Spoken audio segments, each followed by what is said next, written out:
This is Jim Bish with the Americans in Wartime Museum. Today's date is January 29th, 2019, and I'm conducting an interview with John Copeland in Sun City West, Arizona. John, would you give me your full name and where you were born? John J. Copeland. I was born in Chicago, Illinois.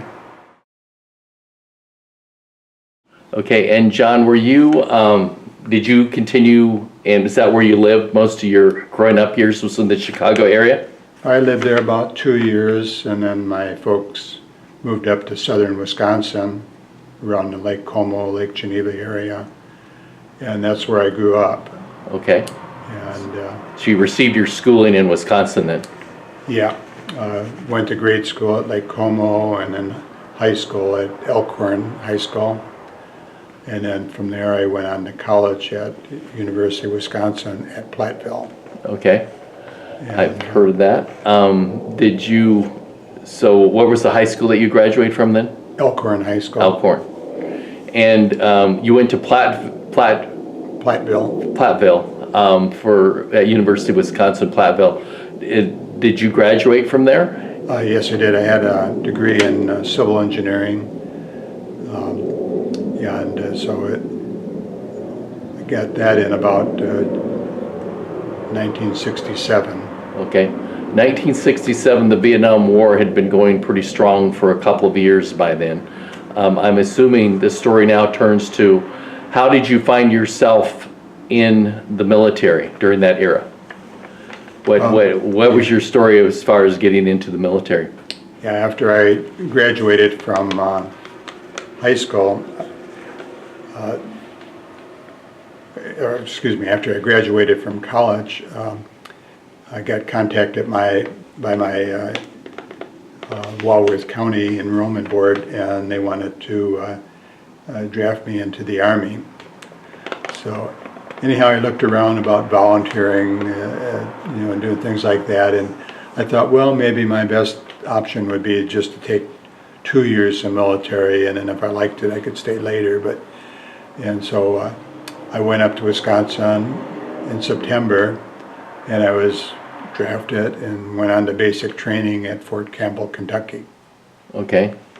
And when was it that you entered the Army then? I think it was September 2nd, Okay. 1968. And you did your basics at Fort Campbell? Yep. Do you remember did anything stick out concerning basic training? That you was either hard or easy or routine? Yeah, it was pretty challenging. I had no idea. My dad was in the Army, so he told me a little bit about it, but I didn't really think about it so much when I was going to school. But physically, they ran you hard. I remember going on, we were going to a PT training one time, and they marched us for about 5 hours without stopping, without water. I guess once in a while we stopped to get a drink of water, but there's guys that were dropping out of the group, and I continued on, so I figured I was in pretty good shape. Mm-hmm. And then we did there was like 2 nights out in the bush where you had to crawl through mud and do obstacle courses and combat walls and things like that. Yeah. So how long was your training? Was it 8 weeks? I think it was like nine weeks. Mm-hmm. Yeah, so after basic training, I was a disciplined soldier, standing, attention and all that kind of stuff. And they sent me to Rocky Mountain Arsenal, which was a small little Army base out in Denver, Colorado. And I had a degree in civil engineering, so my MOS was drafting, and they sent me out there to help an engineering department. They needed some help in the drafting area, so that's where I went to for about 9 months. So your engineering degree obviously kind of set the course to where you were going to be in the Army. I think so, yeah. It helped you out there. Yeah, some direction on what my skills were, things like that, and mathematics and stuff. Yeah. What type of, were you primarily drafting then as you left Fort Campbell and when you were in Denver? What was your job there as you were getting trained? We did a variety of things. we did some drafting, not so much drafting. There was like miscellaneous projects. There was a problem out in Denver with earthquakes. And so they were doing a little study to try to figure out what was causing the earthquakes. And we got involved with helping out doing that. They had these lagoons out there, big black puddles of water. And so we go set samples of metals and monitor to see the corrosion rate of the metals. They also had wells where they were pumping this black goo down into the earth about 2 miles down in the ground. And they were working with the National Geographic Society. So I was just a pretty low-level person at the time, and just helped out with anything that they needed.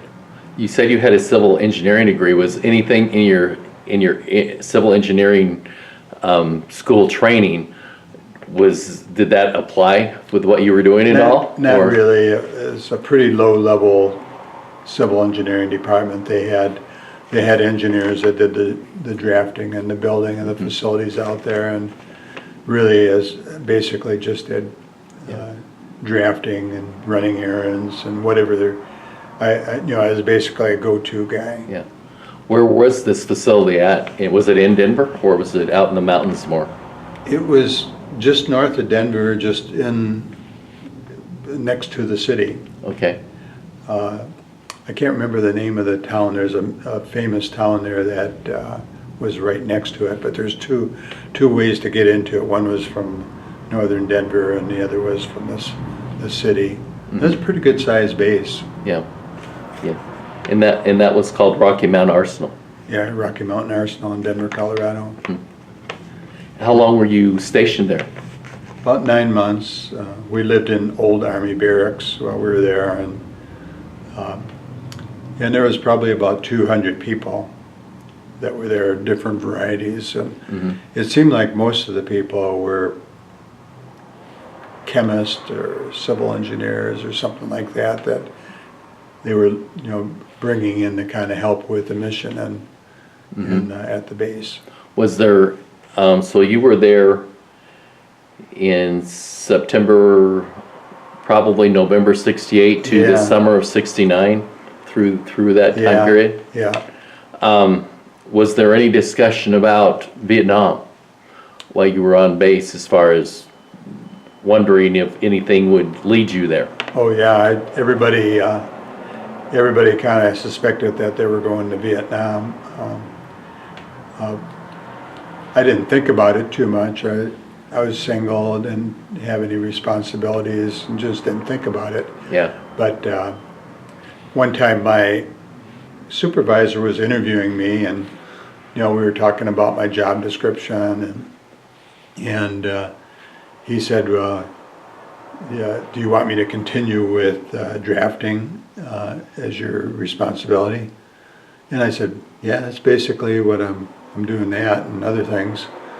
He said drafting would probably be a good skill set to have when you go to Vietnam, and it might get you in a better position. So I said, yeah, it sounds good. And thought nothing of it. But he was kind of thinking more of me than I was thinking of myself. And anyhow, went home for a break. I think there was a short break. I stayed at the base over Christmas and Thanksgiving, but after Christmas and Thanksgiving in May, I went home to see my girlfriend. And this was back in Wisconsin? No, actually, I met her in Illinois, where I had worked part-time before I got drafted. Okay. I was working for the Corps of Engineers before I was drafted for about 2 months. And I met her, and we just stayed in touch with each other. And while I was in the military, I was writing back and forth, and so she invited me to her house when I came back. Yeah. And I remember waking up one morning. She woke me up and said, Robert F. Kennedy was just shot. And there was a shock to both of us, and I knew that I had to get back to the base right away. So you were in Illinois when that happened? I was in Illinois, and I had to get back to the Rocky Mountain Arsenal because they froze the base, guards everywhere. There was a lot of security at that time. Yeah, you had a lot going on that spring and summer. You had the assassination of Martin Luther King Jr. Yeah, was in April, and then June was Robert Kennedy's assassination yeah, a lot of, while you were there. a lot of bad things happened. Yeah. So after that happened, you ended up going back to the base. You probably weren't at Rocky Mountain Arsenal that much longer after that then. Let's see, that was Couple months. probably May. I think it was like August that I went to Vietnam. So they sent me home for a couple of weeks to, talk to everybody at home and Yeah. say goodbye and then go over there. And I flew out of Chicago at O'Hare, I think. So How did you get your orders to go there? Were they just all of a sudden came one day, or was it you? Were people ordered to go to Vietnam from Rocky Mountain Arsenal? Were there a group at a time, or just one at a time, different people? would come I out? was kind of an unusual situation, so I got just my orders directly from the base and in mail. And so I was just traveling on my own by myself. And I met a guy him and I flew together from Chicago to San Diego. I think there was a Navy base that we stopped at temporarily. And he was with a big troop of maybe 20 other guys that were buddies and friends and everything. And we had kind of struck up a friendship while we were on the flight talking. And they put us in first class in the plane when we flew to California. And so it was kind of a nice little trip. Yeah. And I don't remember him anymore, but we never stayed in touch for very long. Yeah. But anyhow, he hung around with his buddies, and I was kind of like on my own because I was just coming, from Denver, Colorado. Yeah. And so anyhow, I went to from there. I flew over to Vietnam and went through the process of going. How did you, do you remember anything about your travels over there? Did you land at a couple places? Did you go to the Hawaii or the Philippines? Yeah, we landed in Hawaii. So the first time I'd been to Hawaii, and it was in the evening, and I felt, boy, it was really nice in Hawaii, nice breeze and cool weather. And then we were in Puerto Rico for a little bit, or not Puerto Rico, but The Philippines? the Philippines. Yeah, we stopped in the Philippines for a couple hours, Yeah. and then on to Vietnam. Uh-huh. And then we got out of the plane in Vietnam, everybody had to run off, and then we went up to some clearing bases. And within a week, I was assigned to my station. Where did you arrive at in Vietnam? Do you remember? I think it was by Da Nang, not Da Nang, but what's the main city in Saigon. Yeah, okay. Yeah, there was a military base by Saigon, and then they drove us further north somewhere in a staging area, and they did some shots and testing and stuff like that for a week, and then then I got assigned to my base at Chu Lai. Okay. So it was kind of, Chu Lai was near Da Nang, about maybe 100 miles south of Da Nang. It was right on the ocean. And at that point, did you know what you were going to be doing, or what did afterwards? I had no idea what I was going to be doing. I was just kind of following orders, and they're sending me where they wanted to send me, and got my equipment and everything, and got to my base. And then finally I learned I was going to be working in G2. I guess that was my MOS is G2. And so there I'd be doing drafting for the division headquarters. And I never did know anybody in the division headquarters. They would wake me up in the middle of the night and say, hey, we need a chart, or they'd, during the day, they'd be sending information over to me. And, so it was just kind of probably 25% of my work was G2, and then the other was fill-in time that the staff sergeant on the base provided work for me. Yeah. So when you were, you said you were mostly doing drafting, making charts and things like that. What are some things that you remember what was a typical day or a week there as far as what you were actually doing, drafting? What types of things were you producing? So we'd put together a map of Vietnam. They had really detailed maps of the whole area. We take and get certain sections of the map, and then we put a plastic coating over the map and, seal the sides. There might be 3 or 4 different views that they want on the maps. Something like that would be what we'd provide to the division headquarters. And then my understanding was they use those to, on charts and coordinates direct coordinated attacks and things like that. So you gave him kind of different angles, so almost like 3D from different angles. Yeah, of just kind of different perspectives. We could blow up the maps of different sizes and, and we didn't make the decisions. They told us what they wanted and we just provided the data for them. How many people were working with you in doing something like that? There was one guy that was an artist he was kind of head of the shop, and there was me and then another technician. And so there's like 3 of us in there. What was your working conditions? Were you in a small area or were you in a larger? We're in something they called a hooch. And it was just an A-frame building that was maybe 40 feet long, maybe 20 feet wide. There's 2 halves of it. We had one little section that was partitioned off, and there's screens all the way around. And then we had like shutters that can close it if there was winds or anything like that. And so we were there for a whole year, so we saw the weather, the rains and the winds and things like that. We used to have a duck that would kind of patrol our area. That was kind of our favorite mascot for the area. How far away was your living quarters from where the hooch was that you worked? It was real close? Walking distance, and kind of the same type of building, maybe a little bit bigger and a little bit higher. There was kind of an opening underneath, and there's probably maybe 40 people that lived in the hooch, and you had like a little confined area. And I think there was like 2 people, you had a bed and somebody else, and you were kind of in a little area together.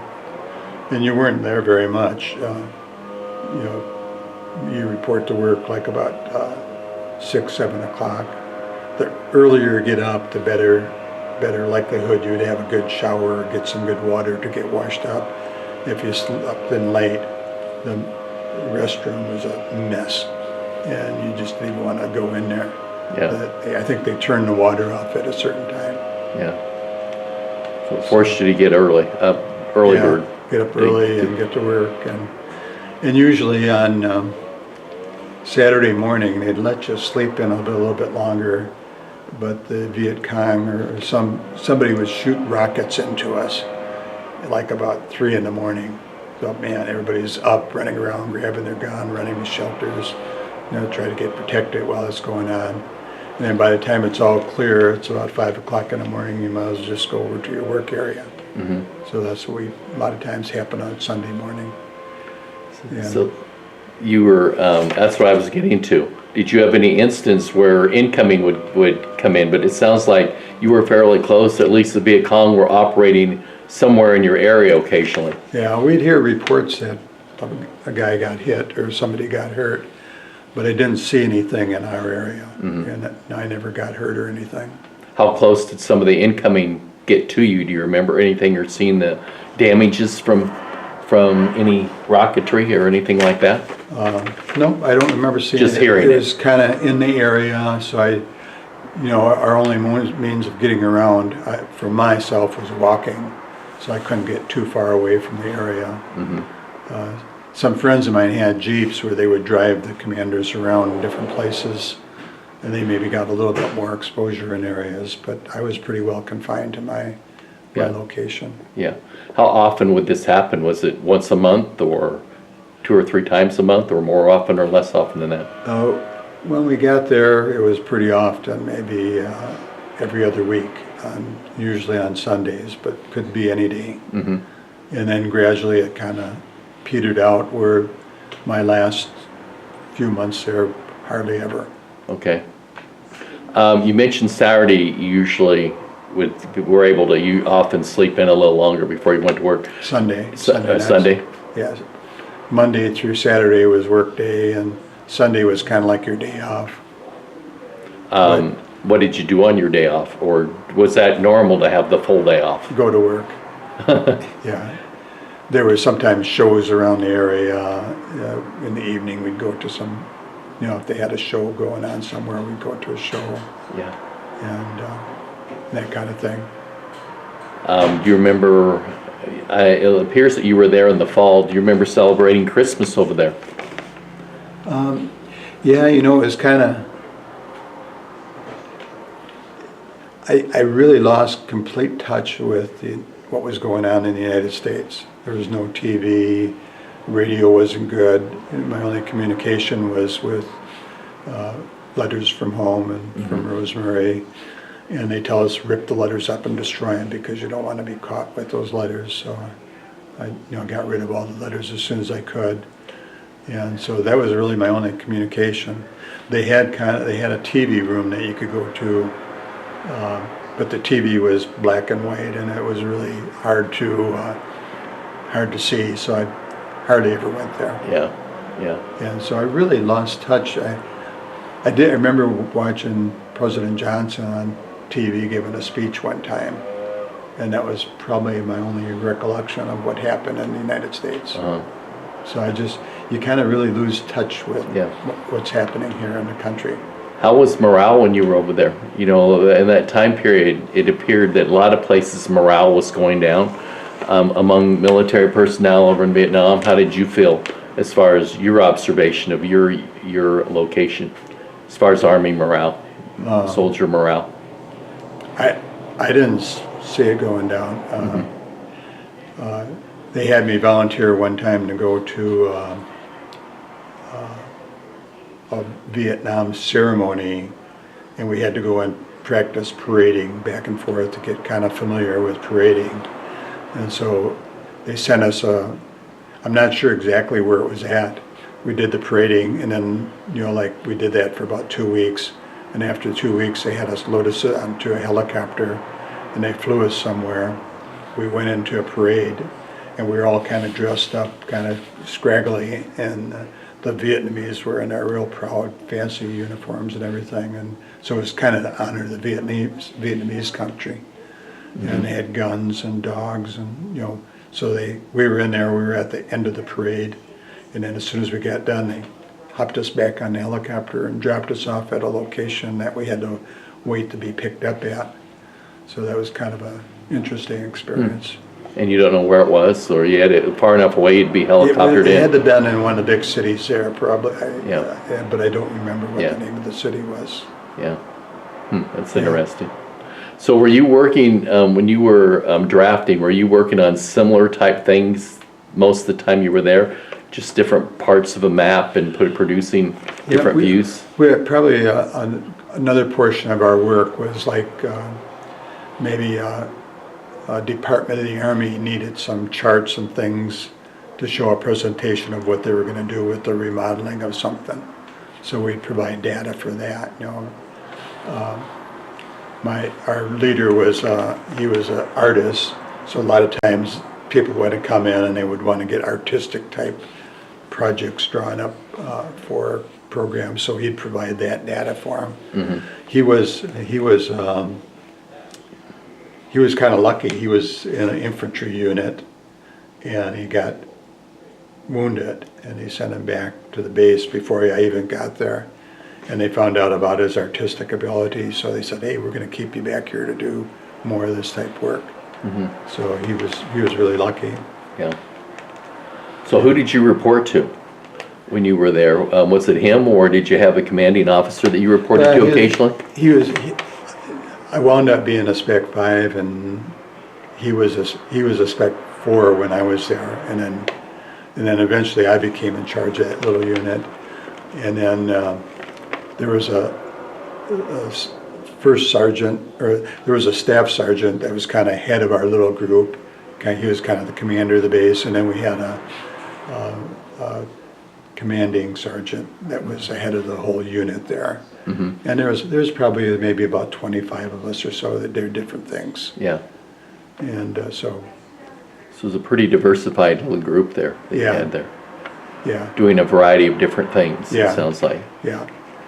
So you never saw any of the any of the officers or anyone that your work was ended up with, did they ever come by and look at how you were progressing with something? No, I never got in touch with him. I see him out, parading around. The rumor was that Colin Powell was in our base, but I never did see him, and I didn't, at the time, I wouldn't even have known who Colin Powell was, but, I think he was at that base about the same time I was there. So, It's an interesting story. yeah, So you were there the entire time of your Vietnam service for 1 year? yeah. I would do, when I first got there, I'd do KP. And I think I had to do that twice, and that's a week-long effort, and they wake you up like maybe 4 o'clock in the morning, march you off to the kitchen, and you're the only, they might put you in the cleaning pots and pans or dishes, and then about 8 o'clock or so, a Vietnamese unit would come in, not a Vietnamese people would come in and help clean and wash the area, and then they would leave like about 4. And then I was there to clean up the rest of the place. There were several other GIs other than just me, but it was a long day, and you did it for a week. And so I had that assignment twice. That was, but once I got promoted to Spec 5, I didn't have to do it any longer. Yeah. They didn't put you in no making of food, just cleaning up. Just cleaning up, washing the floors, cleaning pots and pans. You wouldn't believe a room as big as this house with pots and pans in it, and you and another guy are in there kind of washing them. Yeah, I'm sure they could produce a lot of dirty dishes. A lot of dirty dishes. In that environment. Yeah. So what, did you have any other experiences, like KP duty, any other duties that? Guard duty. Once a month, everybody got guard duty. It was like in the evening thing. And it just over the night. So you'd work during the day, and then you'd go to a post and sign up a report, and there may be about 10 of you, and then they take you out to the guard post, and then you're supposed to spend the night there guarding the flanks. And then after the evening, you come back, and then you go back to work. So that was long nights. You were tired the next day trying to keep up. Yeah. They threaten you if you fell asleep on guard duty, you can get court-martialed.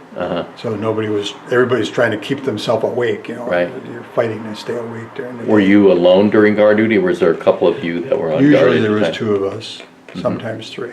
Yeah. And so we could take turns sleeping a little bit and resting, and Yeah. completely black, and you couldn't see anything. Were there ever any incidents that you had heard of while you were on guard duty? No. Or while anybody else was on guard duty? Yeah, I heard there were some incidences, but while I was there was none. Yeah. Yeah.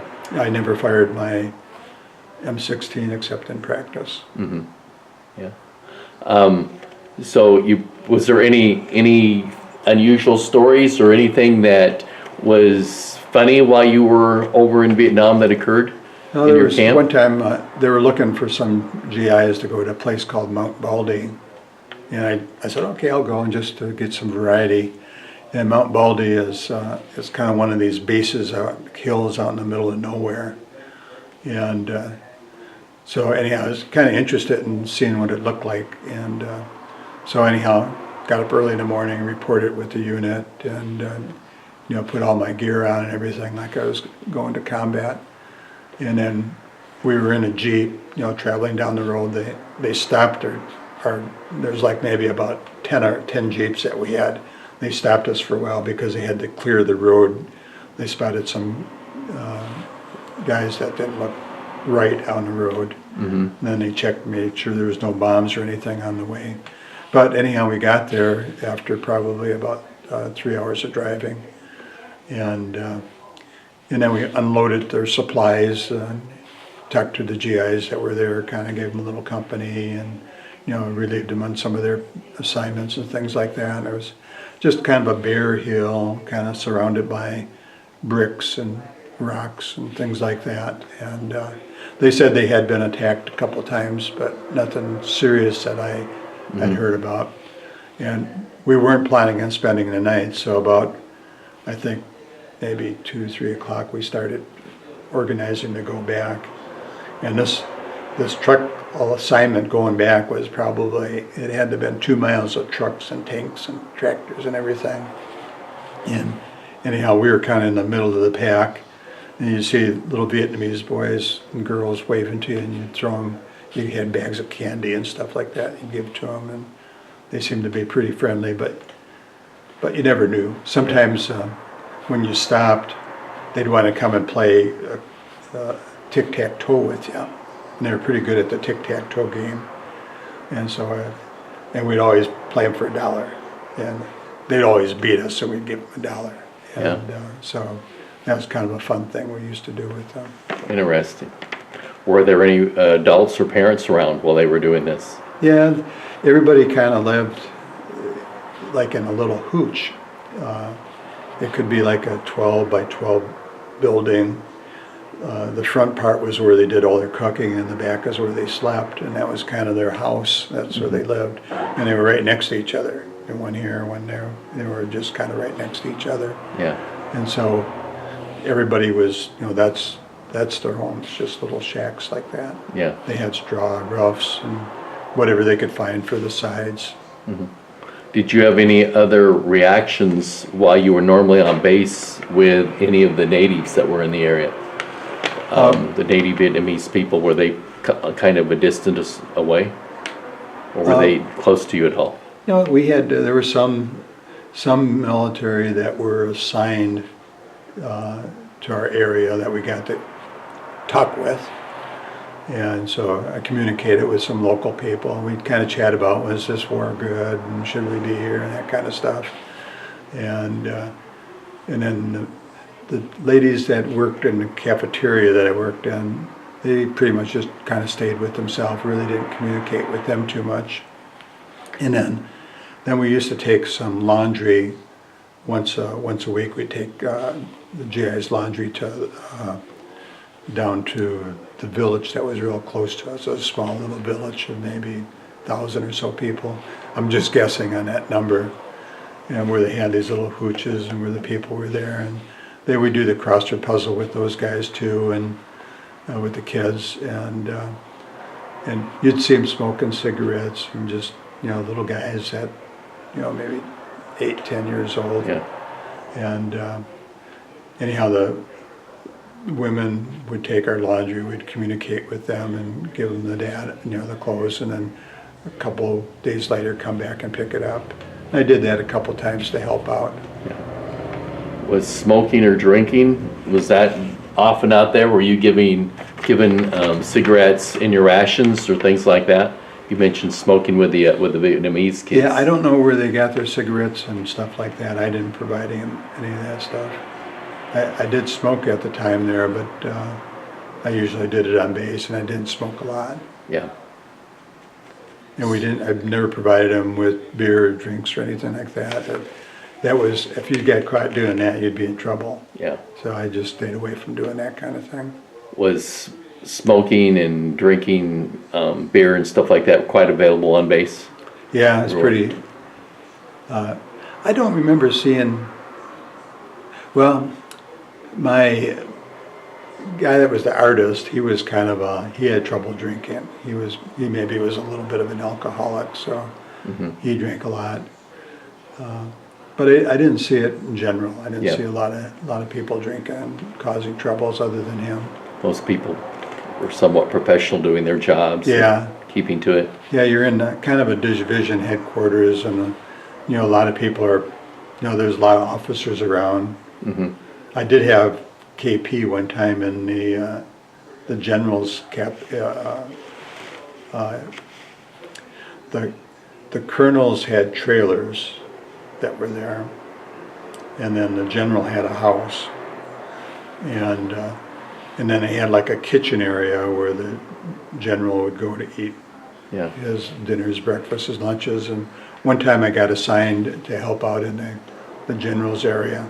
Anytime the general came in, everybody stood to attention, and we, he had, rumor was that he had shipped in wine from the United States because he had a favorite type of wine. I don't know if any of that's true, but that's what I kind of heard. Yeah. And it was a nice place. it was much better working there than it was in the GI Yeah.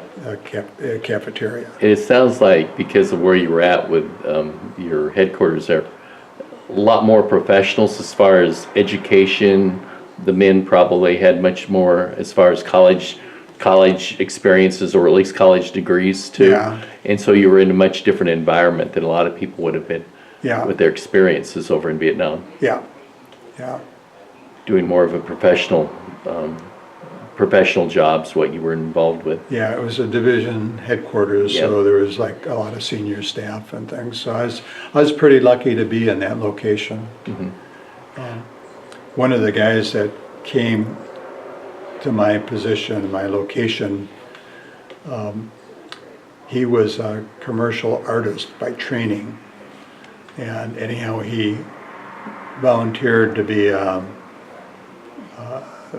Well, he got drafted, and then he went through ROTC, but he fell out or didn't like it or something, and so when he got sent to Vietnam, he was sent over there as a construction surveyor. And they were telling him, well, you're going to have to be, and he was a little tiny guy, out of shape and everything. You're going to have to be in front of the GIs, plotting out maps and things like that. And they scared him so much that he re-enlisted for 4 more years to get my MOS. And I thought, man, yeah, and he had a real bad feeling about the military. I don't know whatever happened with him, but I worked for him for a while and kind of tried to keep him in a positive attitude. Yeah. And So you were there in 69 into 1970 as far as Vietnam? yeah, actually, maybe I was wrong on maybe it was 67 that I was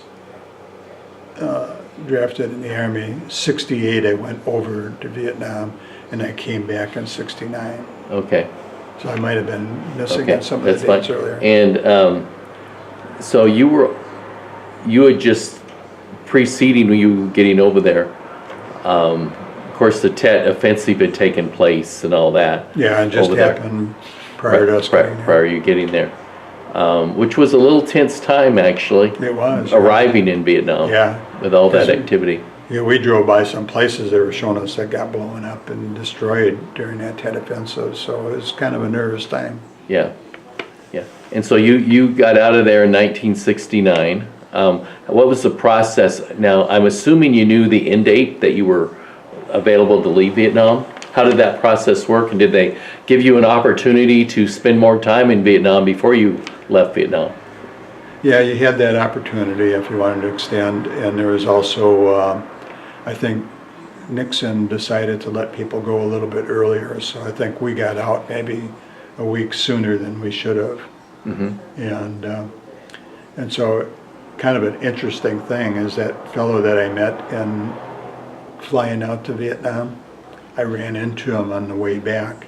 And he told me that he was a guard at a warehouse building for the whole time that he was in the military. He was a trained infantry fighting man, so he was pretty lucky. So him and I both flew back to the United States together. And it was kind of interesting. Going and coming back. Yeah. Never thought I'd see him again. Yeah. And so we were both happy to see each other. Yeah. And so when you received your orders to return to the United States, do you remember that process? Was that just real quick? Was it like you got them one day and you left a day or two later? No, it seemed like it took about 4 or 5 days. You had to, pack your box, get it shipped out. They had like a foot locker. You put all your junk into that, and then you got sent to a location. You had to do some screening in Vietnam. And it seemed like there was about 3 days in Vietnam. Finally, we caught a plane, and we flew to Fort Lewis, and then we did some more clearing in Fort Lewis, and then they sent me home, and I was on my own. And they said, well, I'd still have some obligations for, if they needed anybody between like 7 years or something like that. I still had an obligation for the military, but I never was called up after that. Yeah. So you were in Fort Lewis for a short time, and they fly you back to to the Chicago area, or did you take train, or? Yeah, I flew me back to Lake Como, where I Okay. lived. And so, anyhow, I got back there and I contacted the Corps of Engineers who I'd worked for before, and they said, hey, come back down, and so I started back with them again.